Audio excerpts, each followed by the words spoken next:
Washington ഡിസിയിലെ Andrews air force ബേസിൽ നിന്നാണ് Israel പ്രധാനമന്ത്രി Benjamin നെതന്യാഹുവും സംഘവും ഇസ്രായേലിലേക്ക് തിരിച്ചത്. മടങ്ങുന്നതിന് മുൻപ് അമേരിക്കയുടെ സ്ഥാപക നേതാക്കളിൽ ഒരാളായ മുൻ പ്രസിഡന്റ് തോമസ് ജെഫേഴ്സന്റെ വസതി ഇസ്രായേൽ പ്രധാനമന്ത്രിയും ഭാര്യയും സന്ദർശിച്ചു. അമേരിക്കൻ ഐക്യനാടുകളുടെ മൂന്നാമത്തെ രാഷ്ട്രപതിയായിരുന്നു തോമസ് ജെഫേഴ്സൺ. ഇസ്രായേലിലേക്ക് പുറപ്പെടുന്നതിന് മുൻപ് മാധ്യമങ്ങളോട് സംസാരിച്ച നെതന്യാഹു ഗാസയിൽ വെടിനിർത്തൽ ഉണ്ടാകുമെന്ന ശുഭപ്രതീക്ഷ പങ്കുവച്ചു. സമാധാന ചർച്ചകളിൽ 10 ഇസ്രായേൽ ബന്ദികളെ മോചിപ്പിക്കുന്ന കരാറിന് തീരുമാനമായതായും ഇസ്രായേൽ പ്രധാനമന്ത്രി വ്യക്തമാക്കി.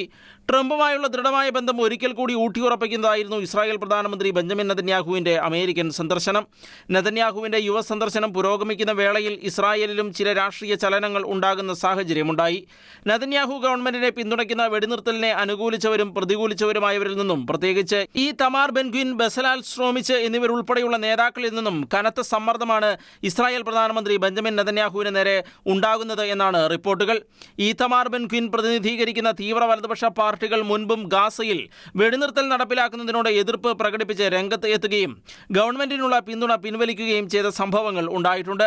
അസാധാരണമായ കരാർ ചർച്ച ചെയ്യരുത് എന്നാണ് അവരുടെ ഇപ്പോഴത്തെ ആവശ്യം. അതേസമയം പ്രതിപക്ഷ നേതാവും ബ്ലൂ ആൻഡ് വൈറ്റ് പാർട്ടി അധ്യക്ഷനുമായ ബെന്നി ഗാറ്റ്സ് പറയുന്നത് മുഴുവൻ ബന്ദികളുടെയും മോചനം ഒരുമിച്ച് സാധ്യമാക്കാൻ ഒരു രൂപരേഖ ഉണ്ടാകുന്നതുവരെ യുഎസിൽ സമ്മർദ്ദം ശക്തമാക്കണം എന്ന ആവശ്യമാണ്. International desk, Shekinah news.